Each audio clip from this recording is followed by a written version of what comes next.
Hello everybody, my name is Michael, and in today's video what we're going to be doing is this right here. So if that looks exciting to you guys, please carry on and watch the video. Oh, and just one more thing before we go. Please consider like, commenting, and subscribing if you enjoyed the video. But now with all that out of the way, let's carry on with the video.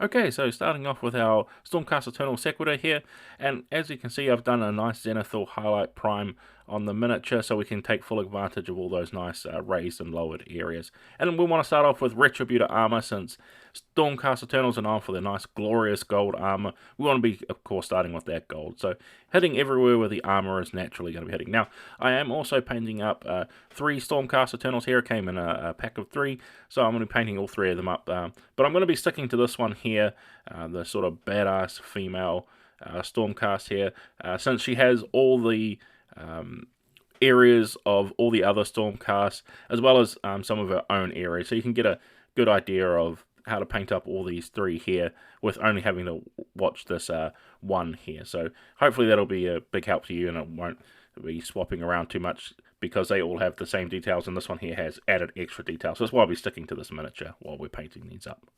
Then once we have all those golden areas picked up, we're going to come in now with some black grey, which of course is a very dark grey, and we're going to be using this for the leathered area. So this is going to be her sort of leather gauntlet she's got on here, not the ends. The ends are specifically golden gauntlets. It's just the sort of leather wrappings around them, as well as any of the straps or any underclothes that are sort of showing up, except for all the big nice flowing areas. We're leaving those for a different color as well. So it's just all the, anywhere you can see sort of the underneath clothing and any of the straps and that, we want to be painting in with our dark grey here, or our black grey. So nice dark colour to help complement against that nice bright shining gold. Then once we've had those nice areas picked out, we're going to come in with some natural flesh here. And this is of course going to be for a face. Now this is the only one that I have that actually has a face showing. The other 2 have helmets on, so of course we'll be doing the golden helmets here. But for our badass female woman here, we want to start off with our nice neutral flesh tone and really get in there. Now it is going to be a little bit tricky, especially since you've got a lot of armor and stuff around here, but switch to a smaller brush if you need to, or tidy up as you are going. Then once we've got that natural flesh on there, we're going to come in now with some highlight skin, which is very very bright. As the name implies, it's highlight skin, so we want to be using it for highlighting our skin tone here. And this is just a matter of going around to all the ridges on the model. So it's sort of, as you can see here, just the top of the ear, the eyebrows, the bridge of the nose, and just a little bit of place here on the cheekbone as well. Really picking those areas out, so we've got a lot of differential areas of interest on the actual face itself. Then with her face all painted up, I'm going to come in now with some dark stone, and this is going to be used for her hair. So now this is totally up to you what you want to do here. You might want to go with a blonde hair color, or black, or anything like that. I'm just going with this dark stone, which is a sort of very deep brown color, and this is going to be, I think, really good and help contrast against the nice and brightness of her skin. So totally up to you what you want to do here, and it's just a matter of coming in, picking out these areas. Oh, one thing too with the face on this woman here is that she has 2 strands of hair that are just over her face. So be really careful when you're picking out those areas, and don't be afraid. Then now we have her face complete, we can start moving on some other areas. I'm going to be using Kantor Blue, and this is going to be used for the main part of her clothing. So how do I describe it? She also has some over clothing too, like this nice display piece of her overcoat, but we were focusing more of the undercoat, or surcoat I think it's called, as well. So all the areas here, so all the nice big flowing areas that aren't the very, very top. As well as that, we also want to be painting all the Kantor Blue inside the details of our shield here. As you can see, I've gone over with gold all around these areas, but we need to get in there now and really get into those areas and pick out those blue spots. Now don't be afraid, you can just go over this, and then once it's dry, come over back again with the gold where you've accidentally gone over to touch that up. So don't be too afraid of that, it's just a matter of waiting for the paint to dry.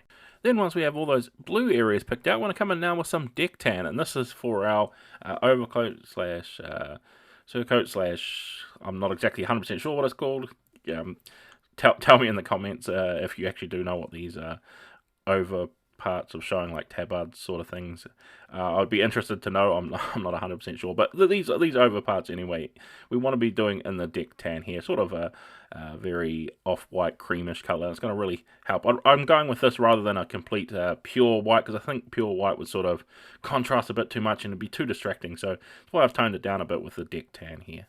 Then once we have that picked out, what we're going to be doing now is we're going to come in with some kantor blue and mixed in with the deck tan, sort of 1 dot of deck tan to 2 dots of kantor blue, and we're going around and we're picking out some highlighted areas. And I've thinned the paint quite a bit down, so it's only coming in hopefully as a sort of subtle highlight too. Also with the last step when we're using our deck tan, I forgot to mention that you also want to paint the deck tan on the scrolling across her shield as well there, to really pick that out and define that as a different piece. So as you can see, it's a nice tricky step here going into all those areas, especially when it comes to the shield and picking out some highlighted spots. But to spend some time, as I've watered this down a little bit too much, but so I'm going to have to wait a little bit longer for each step to dry as I apply another layer of highlights.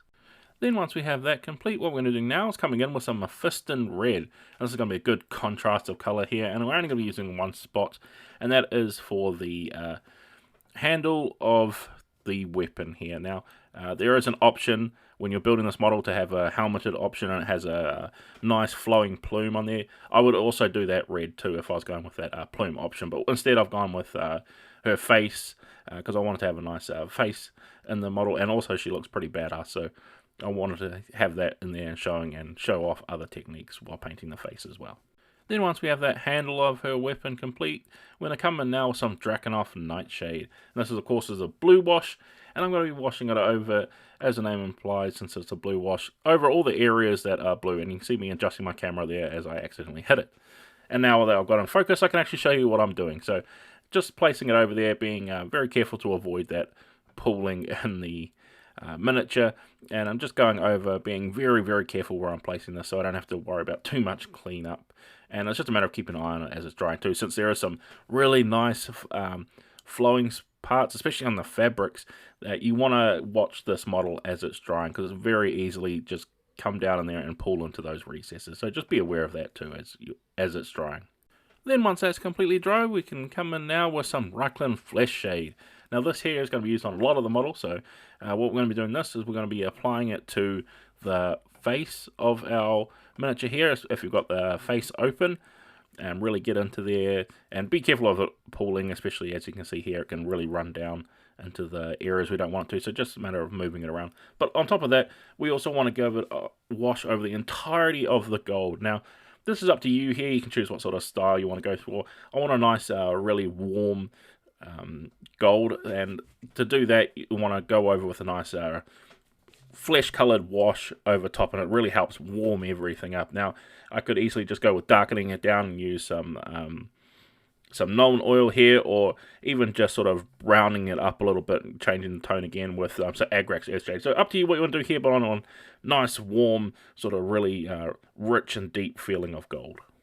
Then once we have all that gold wash complete, we're coming now with some xanathar blue, which is a nice, very bright blue. And I'm going to be using it for this little, I'm not even sure what this is, sort of like a crystal or like potion or like some sort of device here. I'm doing this in the nice bright blue. I think it would help contrast against the other blues we've got on here, and I wasn't 100% sure what color to do this, so I think coming in with a nice baby blue is really going to help the piece stand out with a different color.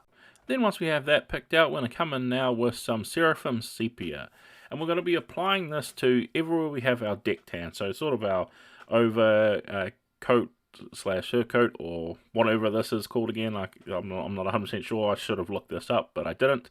So tell me down in the comments if you do actually know what this part of is called. But also while we're doing this too, it's the exact same problem we can run into with painting the blue wash on that we did before, as it can very easily pool. So keep an eye on this as it's drying and wick up anything that's starting to pull too much if it needs to. As well as that, also don't forget on the front of the shield there, we also have that nice scrolling across it. We also want to do that in the seraphim sepia as well. Then once we have that completely dry, we're going to come in now with some gunmetal. And well, this is going to be used on a few areas here, because I've decided to leave these bits out. So I'm doing the edge of the nice maul slash hammer she's got in her hands here. I wanted the end of it silver to add in a different color. Now you could of course paint this whole part gold as well and keep it all as nice glorious gold, sort of shining paladin, but I wanted to have a little bit more visual interest in that, so I'm adding in these other areas. As well as that, we also want to be painting the necklace she's wearing and any sort of other little studs in that, as well in the gunmetal there too, to give them a nice bit of visual interest. Then once we've picked out those areas, what we're going to do now is we're going to come in with some nuln oil, and this is going to be used for washing over top of those areas we just painted up. So the areas like the edge of the hammer here and the necklace as well, to give it that contrasting look of the shadows there, since we want that nice warm gold, and we're going to go with that nice sort of just deep and dark down silver area, so it gives it a different look and different tones and really helps make it look more visually appealing. As well as that too, we also want to be doing all the darkened leather areas that we did here in our black grey, so don't forget to do those too. Then once that wash is completely dry, I'm going to come in now with some deck tan once again, and this of course is to be highlighting the areas that we did originally in deck tan and washed over with our seraphim sepia. So over these parts here of the cloth that we've got in front, as you can see, it's really contrasting quite nicely, and you can really pick out those nice edges that'll be naturally hitting the sunlight there. So a nice good area for practicing your highlighting here. Just going around, as you can see, I'm using sort of not quite the tip of my brush, just the side of the tip to really get that nice sweeping motion. It makes it a lot easier to sort of sweep a more consistent line than if you're using the actual tip and brushing it across. It's how I find it anyway. And it's just a matter of going around, picking out all these areas, including like on the scrolling on the front of the shield and stuff like that. Then once we have that picked out, we're going to come in now with some shining silver, which is a very, very bright silver. And this is going to be used for highlighting our, of course, silvered areas. So this is going around areas like the edge of a maul/hammer here and really picking out those details. And you can see here again, I'm just using the very side of my brush to really pick out those details nice and clearly. It's a lot easier than trying to use the tip of your brush. You have a tendency to accidentally go a little bit wonky if you use the tip of your brush, so that's why I use the side to pick out places like that. And it's just a matter of coming out and picking out the little parts on the necklace and stuff like that, just where you think those places would naturally be hitting the sunlight the most. And then once you've completed that, we're going to come in now with some bright gold, and this of course is to highlight the gold, and there's quite a lot to highlight here, so don't be afraid, and that's why I saved it for last, so we could touch up anything we needed to, since there's quite a lot of different places on the model, and there's a lot of gold, so I saved it for the end, so if we accidentally had any mistakes, I can touch it all up at this stage. And it's just a matter of going around, picking out the edges, the corner points, anything that's sort of raised, that's gold, and going around all over and just sort of using the side of your brush again to really catch those places that you want to, making sure you've really hitting those areas that would naturally be hitting the sunlight, so we've got that nice glorious sort of appearance. And then after that, it's just a matter of basing up the miniature how you want to. These ones come with already pre-painted bases, so I'm just going to paint them up in sort of a generic sort of style, but you can use it to match the rest of your army however you're painting it.